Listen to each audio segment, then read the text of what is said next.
যে বৈষ্ণব সেবা না করে আমি তার গিয়ে কখনো সেবা পাই না। তার নারদকে সেবা করতে মানে অর্জুনকে সেবা করতে হয়েছিল রুহিদাসের ঘরে। যখন সেবা করলেন পঞ্চ পাণ্ডবকে যজ্ঞে আসলেন রুহিদাস।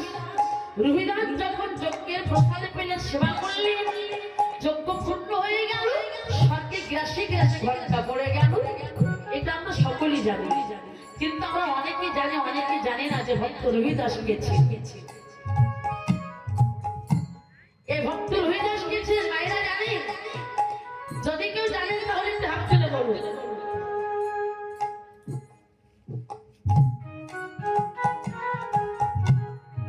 ভক্ত রুহিদাস ইনি কিন্তু সেন একজন ব্রাহ্মণের ছেলে। এই রুহিদাস আমরা যাকে বলি মুচের ছেলে, এই রুহিদাস ছেলে একজন ব্রাহ্মণের ছেলে। এর নাম ছিল প্রেমানন্দ। এই প্রেমানন্দ যখন মাতৃগর্ভে, তখন তার পিতা মারা যায়। আর জন্মাবার সঙ্গে সঙ্গে তার মাথাও চলে চলে। এখানে আমার মায়েরা ভালোভাবে জানেন, আমার বাবাও জানে, যদি কোনো মা সন্তানের প্রসব করে যদি ওই মা মারা যায়, ওই সন্তানের যে কত কষ্ট হয় একমাত্র ঈশ্বরই জানে। আর ছোটবেলায় যদি বাবা মা থাকে না, আপন বলতে তার কেউ থাকে না। মাও চলে গেল, বাবাও চলে গেল। ছোট্ট শিশু তো গ্রামবাসী সকলেই বলছে, আরে এই ছেলেটা লক্ষণ লক্ষণ ভালো হবে। কেন? এই যখন মাতৃগর্ভে এর পিতা চলে গেছে, জন্মাবার সাথে সাথে এর মাতাও চলে গেছে। এই ছেলেটিকে আমরা কোনো ডাস্টবিনে ফেলে দিয়ে আসি।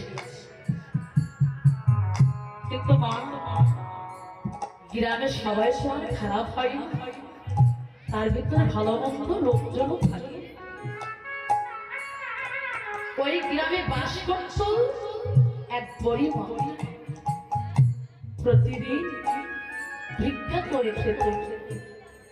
স্বামীর সন্তান আপন বলতে তার কেউ ছিল না। বুড়িমা শুনতে পেলে ছুটতে ছুটতে চলে যাচ্ছে, ওগো তোমরা ওই ছোট্ট ছেলেটিকে তোমরা ফেলে দিও না, ওই ছোট্ট ছেলেটিকে তোমরা আমায় দাও না। সকলে বলছে, আরে নেবে তো নিয়ে যাও, আরে কেউ নিয়ে যাও। বুড়িমা প্রেমানন্দকে নিয়ে আসলে আমার বুড়িমা প্রতিদিন ভিক্ষা করে খায়। আর প্রতিদিন ভিক্ষা করে নিজের জন্য কিছু কিনুক না কিনুক,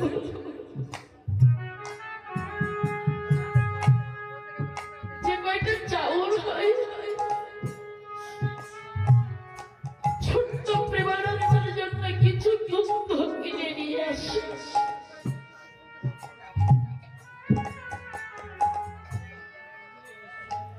ছোট্ট প্রেমানন্দের জন্য কিছু দুধ কিনে নিয়ে আসে। এইভাবে ধীরে ধীরে ছোট্ট প্রেমানন্দের বয়সটা 5 বছর হয়ে গেছে। আচ্ছা, এখানে 5 বছর ছেলে মেয়েদের খেলাধুলা কি হয়? হাড়ি কড়া, পুতুল, ঘোড়া, এগুলো নিয়েই কিন্তু তাদের খেলাধুলা হয়। কিন্তু ছোট্ট প্রেমানন্দ সেই খেলাটাই খেলে না। কোন খেলা খেলে জানে না? মাটি দিয়ে কৃষ্ণের মূর্তি তৈরি করে,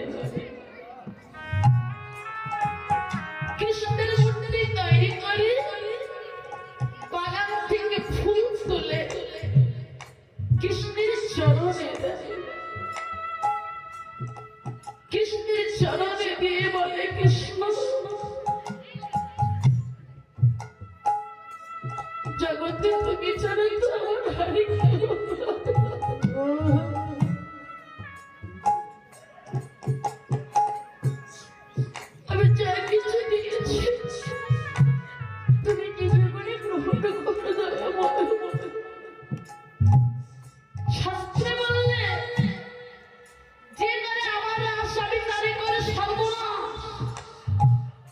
যে ছাড়ে না আমার পা, আমি তারে করি আমার দাসের অবৈ।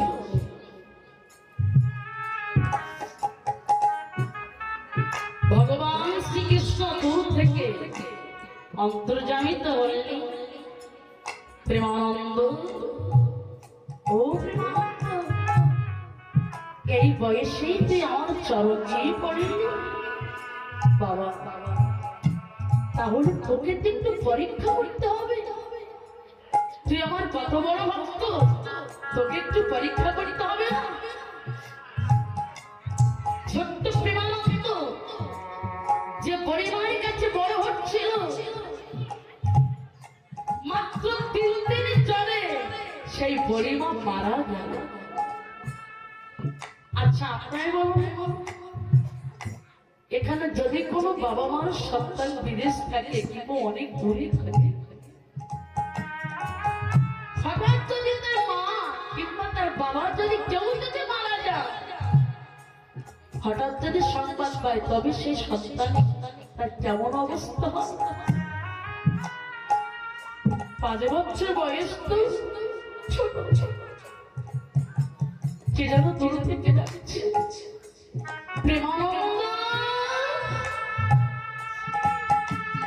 প্রেমানন্দ, ও প্রেমানন্দ, তোর মার বেঁচে নেই? প্রেমানন্দ, তোর মার বেঁচে নেই? ছোট্ট প্রেমানন্দ ছুটতে ছুটতে বাড়ি থেকে মায়ের চরণে, মায়ের মুখের উপর আচারকে পড়ে গেলেন।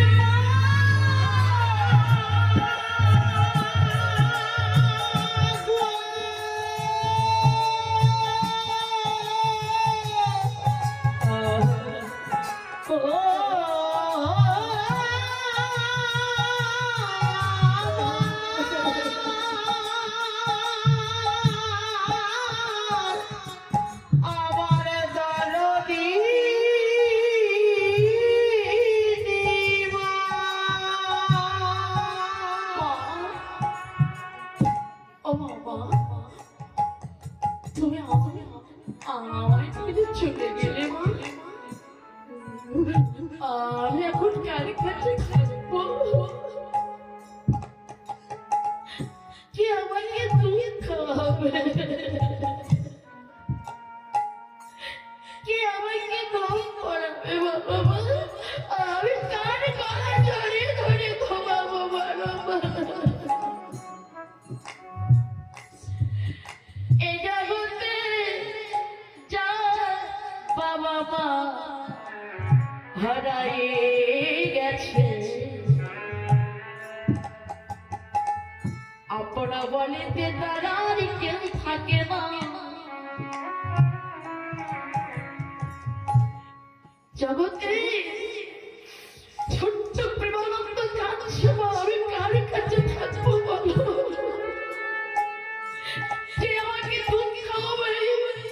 কে আমাকে ঘুম করাবে? আমি কার গলা জড়িয়ে ধরে ঘুমাবো বলো মা? গ্রামবাসী সকলে সেই পরিবার সৎকাজ করলে। ছোট্ট প্রেমানন্দ মা ওই ঘরের ভিতরে মাটিতে ধুলাই গড়াগড়ি যাচ্ছে আর বলছে, মা তুমি তো আমায় ফেলে চলে গেলে, আমি কার কাছে থাকবো বলো? এইভাবে 7 দিন কেটে গেল। ছোট্ট ছেলেটিকে কেউ কিছু খেতেই দিচ্ছে না। ভগবান লীলা দেখো মা, 5 বছর বয়স, 7 দিনে কেটে গেল। ছোট্ট ছেলেটিকে কেউ কিছু খেতেই দিল না। খোদার জ্বালা সইতে না পেরে দুয়ারে দুয়ারে যেয়ে বলছি, ওগো তোমরা আমায় কিছু খেতে দাও না। যার দ্বারে যায় সে দূর দূর করে দাঁড়িয়ে দেয়, দূর হয়ে যাবে। অপায়া, অলক্ষী, চলে যা। তুই এই গ্রামে থাকলে আমাদের সকলের অমঙ্গল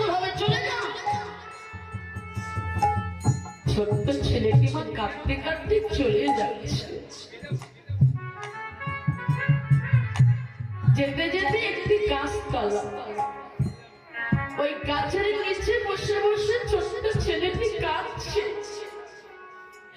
আর আমার কৃষ্ণকে ডেকে ডেকে বলছে, কৃষ্ণ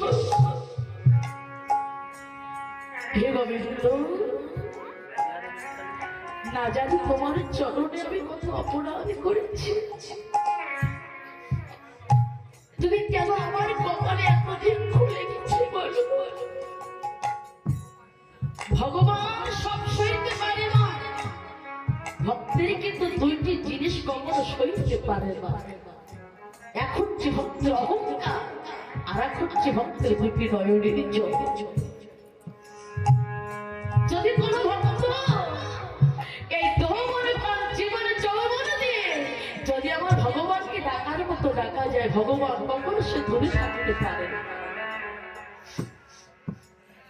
ভগবান বৃদ্ধার বেশ ধারণ করে, বৃদ্ধার বেশ ধারণ করে ছোট্ট প্রেমানন্দের কাছে এসে বলছে, কাঁদছিস কেন বাবা,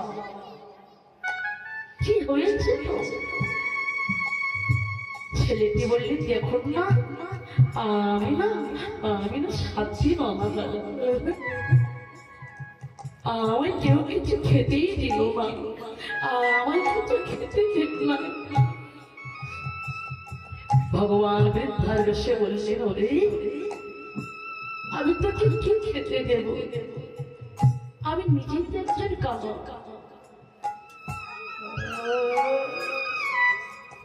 আমি নিজেই একজন খেতে দেব, চলে যা, তুই চলে যা, সোজা চলে যা ওই বারাণসী গ্রাম, ওখানে যেয়ে দেয় রামানন্দ আশ্রম আছে, তুই এই রামানন্দ আশ্রমে চলে যা, যার কেউ না থাকে তার ভগবানই থাকে, ভগবান নিজেই ভক্তকে পথ দেখাবে। রামানন্দ আশ্রমে যে রামানন্দ তো গুরুদেবের চরণ দুখানে জড়ে ধরে বলছে, গুরুদেব এই আশ্রমে আমার একটু থাকতে দেবেন গুরুদেব। রামানন্দ গুরুদেব বললেন, বাবা আমার এই আশ্রমে থাকিবি, আমার এই আশ্রমে থাকতে গেলেই তো তোকে একটা নিয়ম মেনে চলতে হবে। কি নিয়ম গুরুদেব? তোকে প্রতিদিন ভিক্ষা করতে হবে, কিন্তু এক মুষ্টির জায়গায় একটা বাড়ির থেকে এই এক মুষ্টির জায়গায় 2 মুষ্টি চাউল নেওয়া যাবে। 5টা বাড়ির থেকে ভিক্ষা করে মনে করতে হবে আমার আজকের দিনটাই চলে যাবে, আর ভিক্ষা করা যাবে না, ঠিক আছে গুরুজি? আর গুরুদেব ছিলেন যোগী পুরুষ। যোগী পুরুষ মানে বাবা ছোট্ট প্রেমানন্দ ভিক্ষা করে নিয়ে আসতো, রন্ধন করে যে আজকে ভগবানের সেবাই দিত, আমার ভগবান নিজে এসে সেবা পেয়ে যেত, এটাই কিন্তু গুরুদেব বুঝতে পারতেন। এইভাবে কয়েকদিন যেতে না যেতে হঠাৎ একদিন প্রচন্ড ঝড় বর্ষা হচ্ছে, ছেলে মানুষ তো যেতে পারছে। গুরুদেব বলছে, কি হলো বাবা, আজ আর ভিক্ষায় যাবে না? হ্যাঁ গুরুদেব জানছি, বর্ষা হচ্ছে তো, মনে মনে চিন্তা করছে আজকের আমি অযাচিত ভাবে ভিক্ষা করে নিয়ে আসবো। পাশে ছিল জমিদার বাড়ি আমার, ওই জমিদার বাড়ির থেকে যা কিছু দিয়েছে, অনেক কিছু দিয়েছে, সব কিছু নিয়ে আসে, রন্ধন করেছে, রন্ধন করে আজকে যখন ভগবানের সেবায় দিয়েছে, আজ আর ভগবানের সেবা করলো না, ভগবানের সেবা করলো না। রামানন্দ গুরুদেব বললেন, প্রেমানন্দ, ও প্রেমানন্দ, সত্য করে বল, সত্য করে বল, তুই আজকের কিভাবে ভিক্ষা করে নিয়ে এসেছিস? প্রতিদিন ভগবান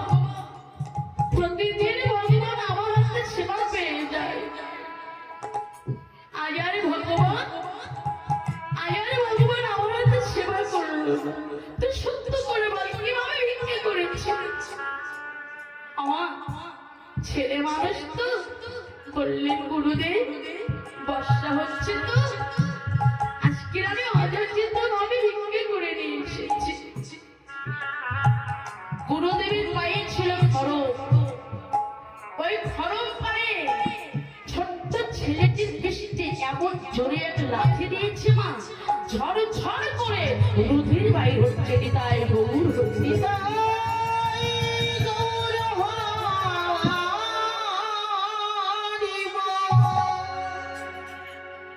আর বললি আজকে তুই ভিক্ষার যে অপরাধ করেছিস, এই অপরাধে আমি তোকে অভিশাপ করলাম, পূর্ব জন্মে তোর জন্ম হবে মুচির ঘরে, মুচির ঘরে তোর জন্ম হবে। ছোট্ট ছেলেটি ধীরে ধীরে গুরুদেবের চরণ খানা জড়াই ধরে, গুরুদেবের চরণ খানা জড়িয়ে ধরে বললে ওহে গুরুদেব তোমার চরণে আমার নিবেদন রইল, আমার যে ভুলে জন্ম ক্ষমা কেন, শুধু তুমি এইটুকুই আমার প্রতি আশীর্বাদ করো। এমন এমন মধুর কৃষ্ণ নাম যাব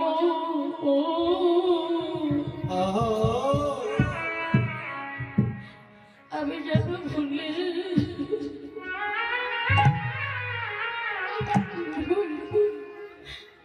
আমি যেন ভুলে না নিতাই গৌর হরি বল গৌর কৃষ্ণ নাম যেন যে কুলিয়া বল যেন আমি